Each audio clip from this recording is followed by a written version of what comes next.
All right, everybody, welcome to Real Crusades History. This is going to be a bit of an experiment with a new format, sort of a lecture style presentation, and we're going to see how it's going to go.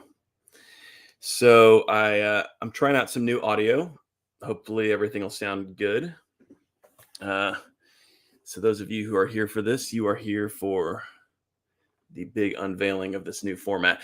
So what I want to look at today is a common idea that we hear about the First Crusade. Anytime you hear kind of a basic discussion of the First Crusade, I think one of the things you hear is this idea that the First Crusade was successful because Islam was quote unquote divided. And what this means, the idea behind this is that the First Crusade kind of caught the Muslim world unaware. This army of crusaders from the West just showed up, and this was this huge shock to these Muslim regions in Syria and Palestine and Asia Minor, and they just blew through everything. And unfortunately, the Muslims were disorganized. That you almost get the impression when you hear this concept that the Muslim world at the time was didn't even have like proper militaries or something. And I do think this is kind of what people think, or kind of a common, wisdom that you hear out there. So let's see here. Okay. But I want to examine this question and just kind of get a little discussion going about it. And let's dive into it.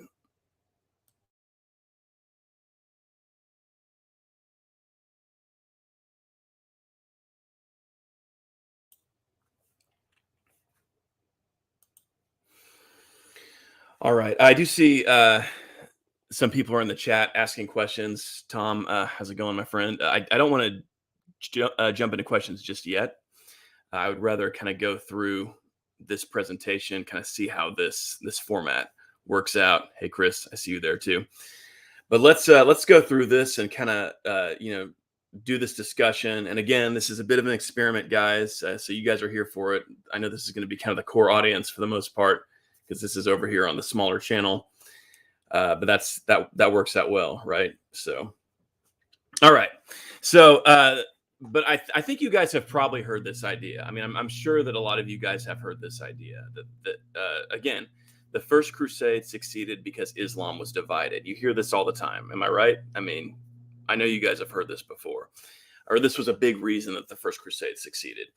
It's one of those. There are some things about the Crusades that when you just in popular discussions of it, a documentary, a basic college course, these things come up, and they're kind of like commonplace wisdoms or whatever.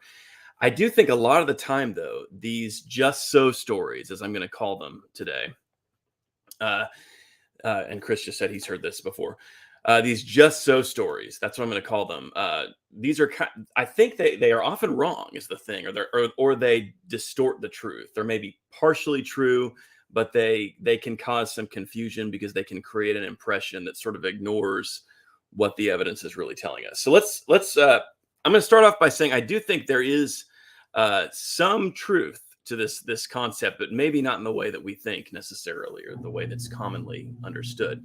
So let's look at the just so story. The First Crusade was victorious because the Islamic world was fractured and divided, and later, when it was united under Saladin, the Muslims were able to reverse the early successes of the Crusades. I think this is key because this is kind of taking the era of the First Crusade and projecting it forward, or sort of taking what happened with Saladin, because Saladin did succeed in bringing together a lot of the Muslim powers in Syria and Egypt temporarily, and this created a fairly powerful empire that was a serious challenge to the Crusader settlements in the Holy Land. But the question is this really, this is kind of projecting this back onto the First Crusade era, and sort of, using this earlier period to try to kind of explain something that happened later. And I think, again, this is often where we get messed up with history. And on top of that, it's not really even true with Saladin. Saladin actually spent most of his time fighting other Muslims, and he didn't really unite the Muslim world. And he also wasn't really that successful ultimately against the Crusaders. He failed in his larger objective, which was to eliminate the Crusader states. He very much failed in that because Richard the Lionheart defeated him. But let's keep going here. All right. So again, I do think this is a partially true idea, but let's get into a little background here. Islam and Christendom were never fully united, like as kind of two totally united blocks. Now, that doesn't mean that there wasn't this concept of kind of the Christian world and the Muslim world. That was very much a thing at this time. And to illustrate this, I want to look at a passage from Bernard F. Riley's book, The Contest of Christian and Muslim Spain, 1031 to 1157. Now, I know we're talking about the First Crusade, but I want to jump over to Spain because I think this is going to be helpful. Riley says, the society of Islam in Iberia at the time was fundamentally divided into three distinct parts along religious lines: Muslims, Jews, and Christians. All other divisions were superficial by comparison. Okay, so again, this is Riley talking about early 11th century Spain, but I think this applies really to the whole of the Mediterranean world. This was a period of time when religion really was the central aspect of identity. So even though there were like different Muslim kingdoms, different Christian kingdoms, there was a real sense of being a part of this thing called the Christian world or the Muslim world, and the way that a Muslim kingdom would interact with a Muslim kingdom versus how a Muslim kingdom would interact with a Christian kingdom would be very different because of this, because of the centrality of religious identity. I think this can be kind of tough for us to understand in our world today because religion is such a personal thing. But at this period, this had everything to do with your standing in public society. You know, where you fell in public life was very much influenced by your religion, and this is just how people thought of themselves. As this was the thing that really was the overriding aspect of their identity in the Mediterranean world at this time. So just to go over this here, and this is kind of one of the problems with this concept that the Muslim world, well, the reason the First Crusade succeeded was because the Muslim world was divided. Well, the reality is the Muslim world contained a variety of different kingdoms throughout its history, regardless of what period of the Crusades we're talking about, regardless of what period of the medieval world we're talking about. And the same is true for the Christian world. So, was Islam that much more divided at the time of the First Crusade than it was at other times? We'll get into that. All right. So again, to go back to our initial thesis, I do think there is some truth to it. But there's something that we need to take into account when we're thinking about the First Crusade. And that is the fact that the First Crusade mostly faced a series of capable and considerable Muslim powers. So the First Crusade wasn't really just entering into these totally politically fractured regions. They were entering into regions at some points that were like that, but at many points that were ruled by large and well-organized states. They were dealing with the Seljuk Sultanate of Rum in Asia Minor. They were dealing with the Seljuk Turks of Syria, and this is kind of the middle phase, like during the siege of Antioch and all that. And at this point, we could more say that this is where I think a lot of these ideas about the fractured state of the Muslim world kind of comes into play. And then finally, the First Crusaders dealt with the Fatimid Caliphate when they were besieging Jerusalem. And the Fatimid Caliphate was based in Egypt, and it was one of the great powers of the period, without question. Probably the main rival of the Byzantines at this time.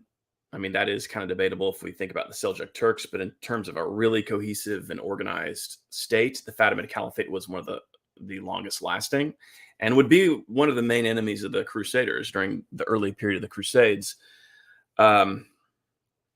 So again, I think this kind of we have to kind of confront this issue of the type of enemy that the First Crusaders were facing. I mean, the Fatimid Caliphate was one of the great powers of the period. Um, you know, a rival to the Byzantine Empire. Certainly, this was a period when the Fatimid Caliphate was entering into sort of a decline. They ruled less territory than they had previously, but they were still one of the most powerful states in the Mediterranean world during this period.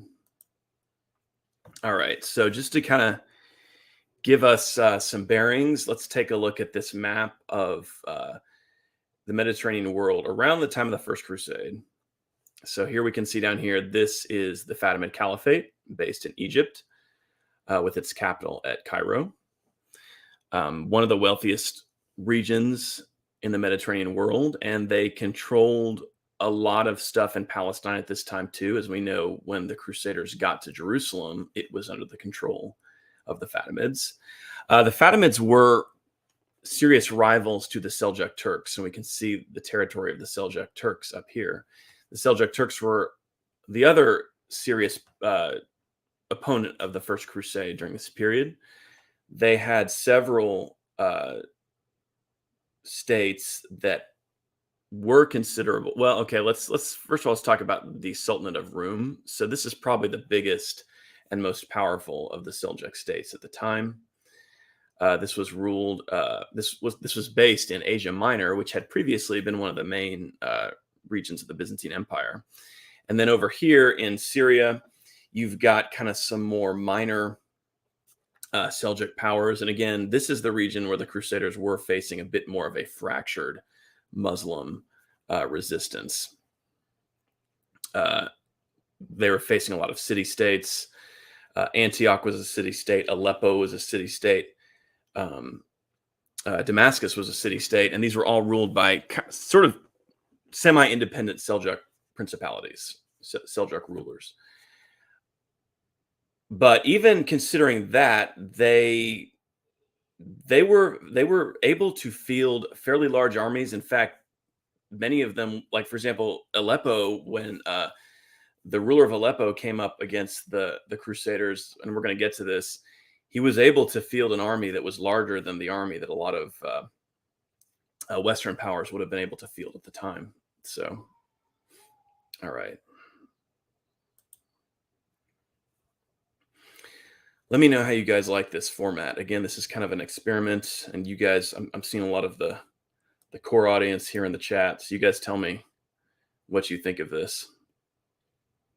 It's kind of an interesting approach. Okay.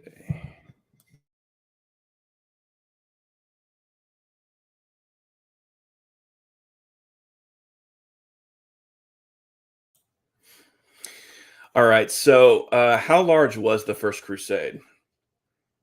The First Crusade was a considerable expedition. It involved armies that came from several parts of the Latin Christian world, but it wasn't really that huge. I mean, like it wasn't like hundreds of thousands of men. I mean, it was a large army for the period, certainly. Thomas Asbridge, in his famous book about the First Crusade, gives the estimate that is really common among scholars today. They generally agree that we're looking in total, and this is like all of the different coalitions together, like Bohemans, Normans, the Normans with Robert Curthose, Godfrey of Bouillon and his guys, the Northern French, and then the Southern French under Raymond of Toulouse. In total, you're looking at about 7,000 knights, 35,000 infantry, and then between 20 and 60K in unarmed pilgrims, depending on where we are in the crusade. So, I mean, this would have been mostly a liability to the First Crusade. But so we're looking at about 7,000 knights, 35,000 infantry. And this is at the very beginning, like when they're in Constantinople, talking to Alexius. As they progress, this army gets quite a bit smaller because people die, people stay behind to garrison, the new conquests, and people desert. all this kind of thing. So by the time they get to Jerusalem, it's a lot smaller than this. And the interesting thing about this is really at no point during the First Crusade were the numbers that the Crusaders were bringing to bear really the big issue that the Muslims had to deal with. Wasn't like they just overwhelmed them with numbers. Really, at no point did that happen.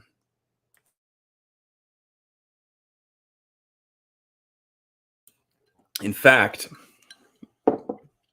uh, in fact, um,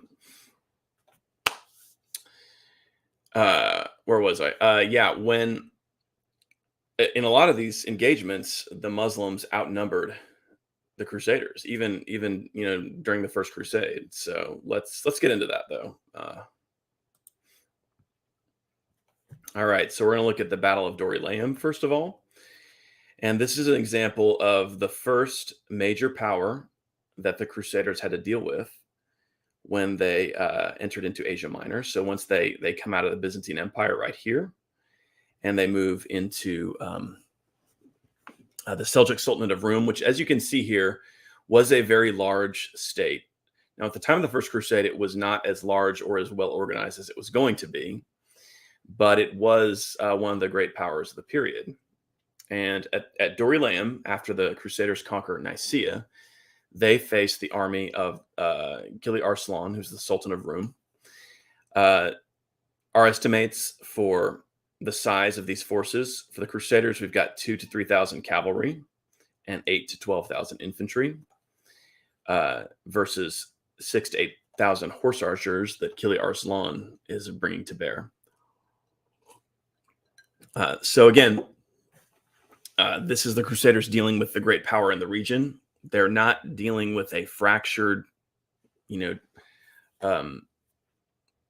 disorganized territory. It's not like they're going in, there's a bunch of independent principalities. They are dealing with, again, this is one of the major rivals of the Byzantine Empire too, alongside the Fatimid caliphs. So Dorylaeum is one of the few battles in the history of the Crusades where the Crusaders somewhat have an advantage in terms of numbers, but because of the fighting style of the Seljuk Turks with these swift mounted archers, and this is, again, this is a considerable army that Gili Arslan is bringing to bear against them. They were able to create a lot of problems for the Crusaders at Dorylaeum. And these mobile archers, I mean, those of you who are into military history, you'll know that mobile archers can create, or excuse me, mounted archers can create these huge problems for armies that are mostly infantry based, and that there's a lot of speed. They can bombard you with arrows. And this is what happened at Dorylaeum. The Crusaders had to form kind of a very tight infantry shield wall to protect the army from the Seljuk Turks. And it was the arrival of a small cavalry force under Godfrey of Bouillon that was able to kind of surprise the Seljuks and create and turn the initiative back over to the Crusaders and allow them to win this victory. So again, they were dealing with a very well organized and very capable opponent. The Seljuks of Rum were going to be one of the consistent powers in the region over the next couple of centuries. And this was the case at the time of the First Crusade. So I don't think that idea that the Crusaders were just dealing with these totally fractured territories works at all, especially at this early phase. All right, the next battle we're going to talk about is during the Siege of Antioch, the Battle of the Iron Bridge. So this is once the Crusaders have moved out of the territory of the Sultan of Rum, part of which was reconquered for the Byzantines, and now they are besieging Antioch. So let's jump back to our map here. So they've gone from this region into this region here in northern Syria. And one of the major battles of this period is the Battle of the Iron Bridge. It's sometimes called the Battle of the Bridge of Antioch in late 1097.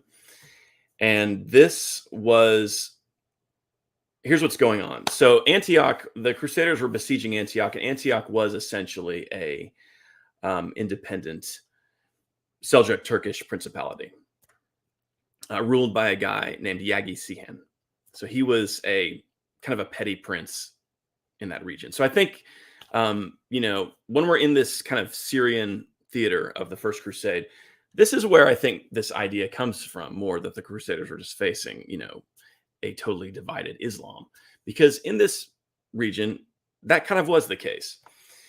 And but the thing that Yagisian does is he calls for help from the surrounding Muslim or Seljuk Turkish princes. One of these is the Prince of Aleppo, Ridwan, and Aleppo is to the east of Antioch.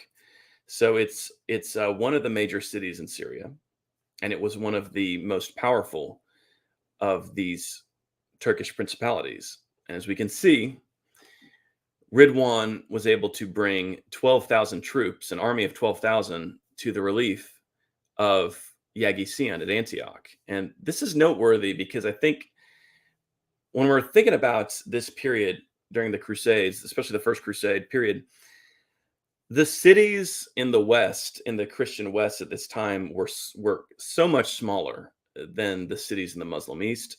They were less wealthy.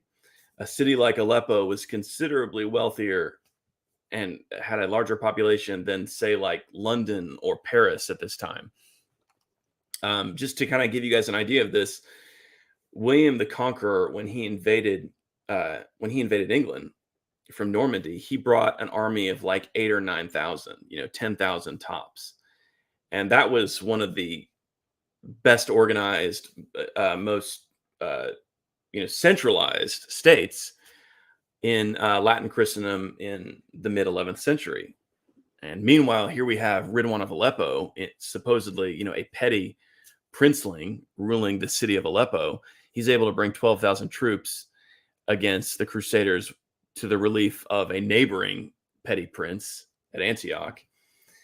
And the Crusaders were worried about this army showing up and cutting them off, because they were in a tough position outside Antioch themselves. Their army was too small to surround the city. Antioch was one of the largest cities in the Mediterranean at the time. And the Turkish prince of Antioch had a force of about 5,000 that he was able to hold the city with. So not an inconsiderable force right there either. So even this right here, like if Ridwan of Aleppo had been able to bring this relief force to Antioch, this would have been a huge problem for the Crusaders. So they would have been dealing with two supposedly, petty princes, and yet Ridwan of Aleppo was able to present really an existential threat to the First Crusade, bringing his own army, up against the Crusaders. So again, we are talking about the point in the First Crusade where maybe this idea that the Crusaders were facing kind of a fractured region, this is kind of true, because the Seljuk Turks of Syria were, kind of a bunch of petty city-states. Okay, this is true. And yet, look at the kind of threat they were able to present to the First Crusaders. The First Crusaders were very concerned about Ridwan being able to bring this army up before Antioch. Essentially, they felt that they would have been trapped in between the garrison of Antioch, some 5,000 Turks, and Ridwan's army, before the walls of Antioch. So, yeah, the First Crusaders were not in a position where they just had shown up and they were just bowling through a bunch of disunited, incapable Muslim powers. So they come up with a plan. And again, this is going to give us a hint to why the First Crusade was successful ultimately. Bohemond, who is the best military commander of the First Crusade, he decides he's going to take a cavalry force to ambush Ridwan and prevent him from ever bringing this army up to Antioch. And this is a gamble. They know they're going to be outnumbered.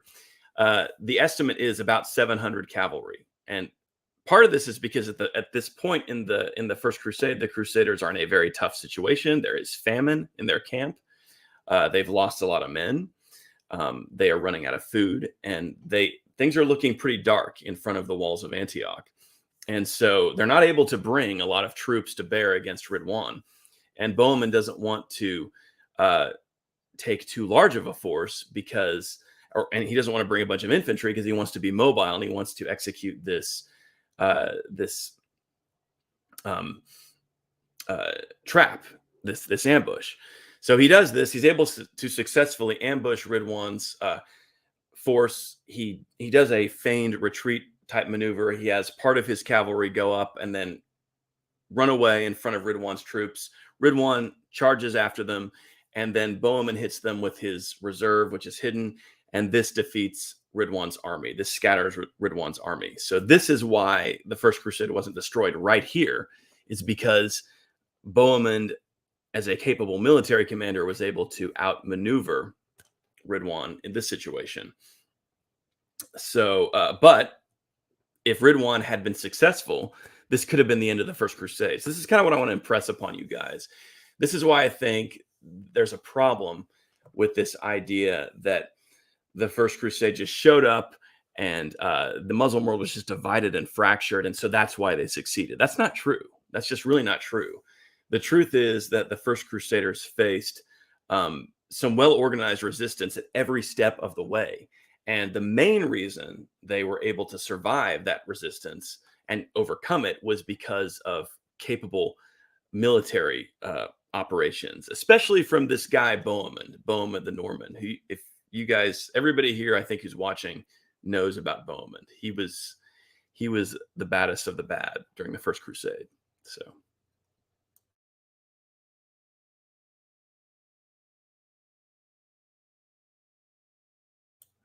Okay, again, just to kind of continue with this point, after Ridwan has been neutralized, the Crusaders are still besieging Antioch.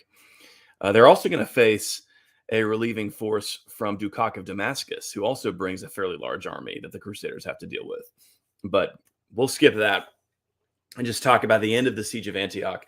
Once the Crusaders actually take Antioch and overcome Yaghi-Sion and his garrison through subterfuge, they are now besieged within Antioch, and a new player comes up against them, Kerbogah of Mosul, who's the Turkish Atabeg of Mosul, who is acting in concert with the Abbasid Caliph in Baghdad. And he's able to bring an army of 35 to 40,000 to the relief of Antioch, which the Crusaders have just captured. So, again, this is a very large and well-organized force that the Crusaders are dealing with. The Crusaders at this point have about 20,000 troops in Antioch.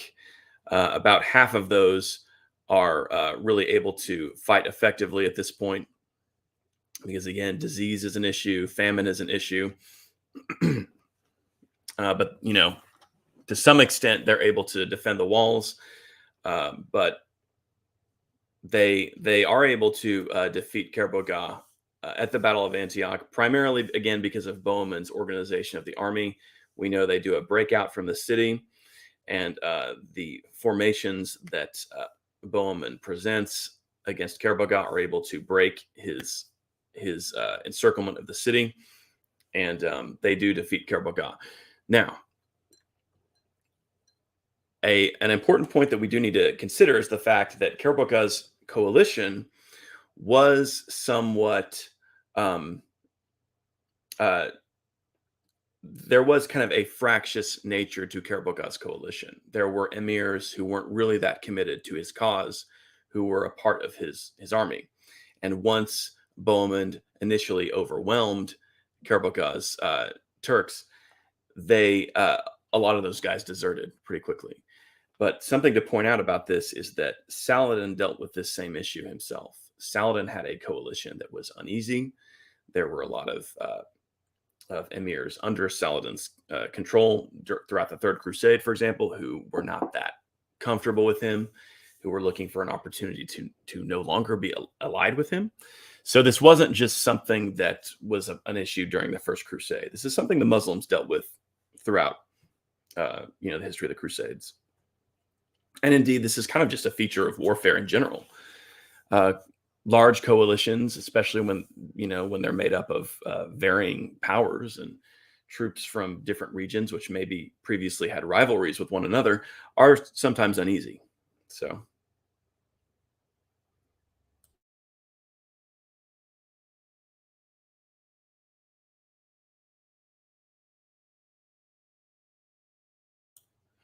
so the last thing I want to talk about now, in terms of the great powers that the Crusaders were facing, is their conflict with the Fatimid Caliphate.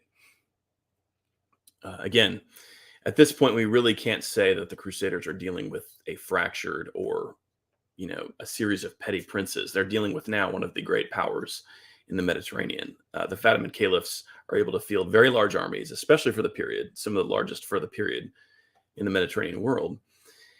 Um, and just to jump back here, well, no, we got a picture here. They control one of the wealthiest portions of the Mediterranean, and the Crusaders are able to overcome the Fatimid Caliphate. The Battle of Ascalon, after the conquest of Jerusalem, is an interesting example of this. So you can see, once again, the Crusaders are outnumbered considerably. And again, this is a feature of the First Crusade. I mean, early on, they do kind of outnumber the Seljuk Turks in Asia Minor. But by the time we get to the Battle of Ascalon, the Crusaders are a fairly small army. The Crusaders who took Jerusalem go up against the Fatimids at the Battle of Ascalon, and they've got 1,200 cavalry, 9,000 infantry. That's what historians think. The Fatimids are able to bring a force of basically twice that number up against them. The core of which was heavy cavalry that numbered about 4,000. The Fatimid armies were some of the best of the period. The Crusaders are able to defeat them because of the way they deal with the situation. Once they've conquered Jerusalem, they hear that the Fatimids are marching up against them, and a group is assembled under Godfrey of Bouillon and Raymond of Toulouse, and they decide to intercept this army while it's on the march and defeat it, away from Jerusalem, so they're not facing a siege. And the fighting prowess of the Crusaders plays a huge role at the Battle of Ascalon. The charge of the heavy cavalry, the discipline of the Frankish knights. And this is a feature of the Western knights at this period, is their ability to operate as a group and to deliver these very crushing charges. And this is the key to the victory against the Fatimids at the Battle of Ascalon. Again, this was not an unimpressive opponent that the Crusaders were facing. This was the great opponent of both the Byzantines and the Seljuk Turks at the time. They were able to field very professional, very capable armies, and the Crusaders were able to defeat them. So this, again, the idea that the Crusaders were coming into like Egypt was some disorganized mess, that's not the case. So we have to keep this in mind. All right. And this is kind of an addendum that I want to bring up here. And that is this idea that the Crusaders show up during the First Crusade, and the Muslims are just totally unprepared for the type of fighting style of the Crusaders. Like, were the Muslims unfamiliar with Western military traditions and tactics? And I would say not really. For the most part, they were not. There's a couple of things I want to look at here. First of all, this idea that the Muslims were not at all familiar with Westerners, that, all of a sudden the West shows up in Syria and Palestine, and this is just a complete shock to Muslims. Who are these guys? Who are these, these Franks? Franks, that is Western Christians. So, kind of these European Christian knights from what is today Central and Western Europe. They'd been serving in the Byzantine military for a long time. There were plenty of Western mercenaries who were fighting in Byzantine armies. Even like the Varangian Guard that served the Byzantine emperors was primarily made up of different Franks Scandinavians, Anglo-Saxons, even Normans. We know that there were Norman warlords in Anatolia prior to the First Crusade. This is an interesting thing. Anna Komnene, the daughter of the Byzantine emperor at the time, she talks extensively about the fact that I can't remember the name of this particular Norman, but he's kind of like a Norman robber baron who was controlling a few castles in Asia Minor and creating problems for her father. The Byzantines themselves had Norman mercenaries in their army. So, I mean, these guys were fighting in these wars against the Turks, against the Fatimids, all throughout this period. And this brings us to our last point. The Fatimids treated the Crusaders as if they were a Byzantine army or a mercenary force.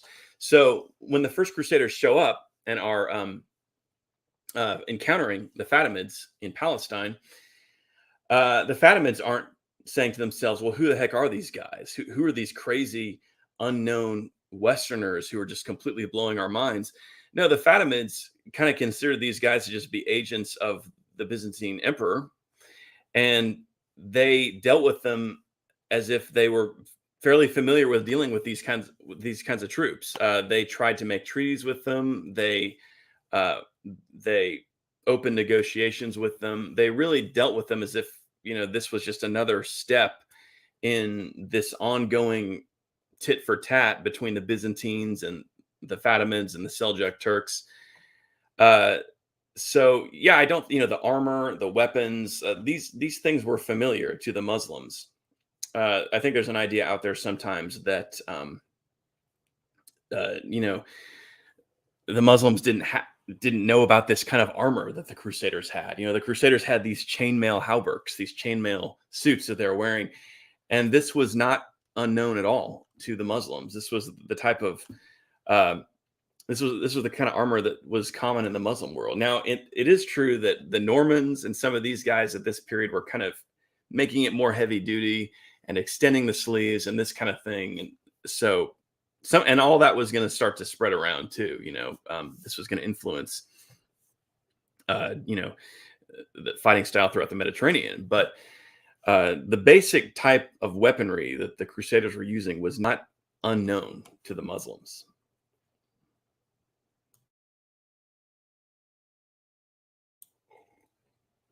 All right, so let's conclude this little discussion.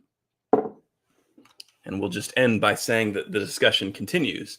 And that's kind of my whole point with this is I think some of these just so stories like, well, the First Crusade just succeeded in part because the Muslims were so disunited. It kind of creates more confusion.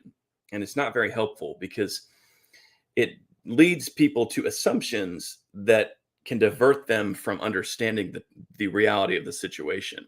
So let's go through a couple of our final points here. It's partly true. The Fatimid Caliphate was in decline, and the Seljuk Turks were no longer fully united at this time. So we'll say that. But it's potentially mostly false because disunity in Islam may not have been the decisive factor, and the capability of the Crusader forces should not be ignored. And it's potentially very misleading because the Fatimid Caliphate, the Sultanate of Rum, and the various powers of Muslim Syria were still very capable and serious medieval states. So again, it's kind of key to point out the fact that throughout the First Crusade, the Crusaders were facing, in particular, two very large and militarily capable and well-organized states, the Fatimid Caliphate and the Sultanate of Rum, which was a Seljuk Sultanate. But then also even these more petty powers in Muslim Syria, the Emirate of Antioch, the Emirate of Damascus, the Emirate of Aleppo, these guys were still fielding large armies. And in fact, in some cases were armies that were larger than what could have been fielded by, some of the most organized Western states at the time. So again, because some of these regions like Aleppo, Antioch, these were very wealthy cities that had wealth that was far beyond anything that existed in the Latin Christian world at this time. And then finally, neither Christendom nor Islam were ever particularly united. So this is something we do have to kind of keep in mind when considering this issue. Again, there was kind of an overall struggle between the Muslim world and the Christian world. This was a very real thing. but a lot of the warfare that went on was mostly within these blocks. So Muslims mostly fought other Muslims, and Christians mostly fought other Christians. So the holy war aspect was kind of like a overarching ideal that kind of was never fully achieved by either side. It was it happened at times, but it happened in between these more territorial and internal disputes, I guess you might say. So, all right, so that's just a little experiment there, guys. Tell me what you think of this format. I think it's kind of a good conversational way of approaching this. Um, and I know we've got a few people in the chat. My goal is for this not to be a massive audience because I wanted to experiment a little bit, but let me know if you guys have any final comments, and we will get to that. In fact, let me just look at the chat real quick. I see a lot of familiar people in here. Okay, Tom Griffin says, "Was the First Crusade preached in England as well?" Um, yes, it was. It was not preached as extensively as in other parts of Christendom, though. Tom Griffin, did any popes ever visit the Holy Land during the Crusades?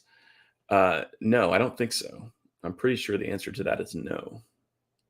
Kind of interesting. And Chris says, I've always been under the impression that Islam was never united even before the First Crusade. Right, yeah.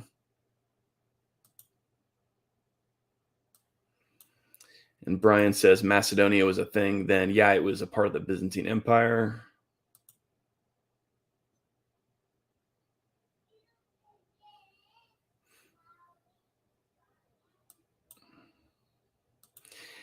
Tom says, how did the First Crusaders transport large volumes of water through the desert that was needed for themselves and their animals?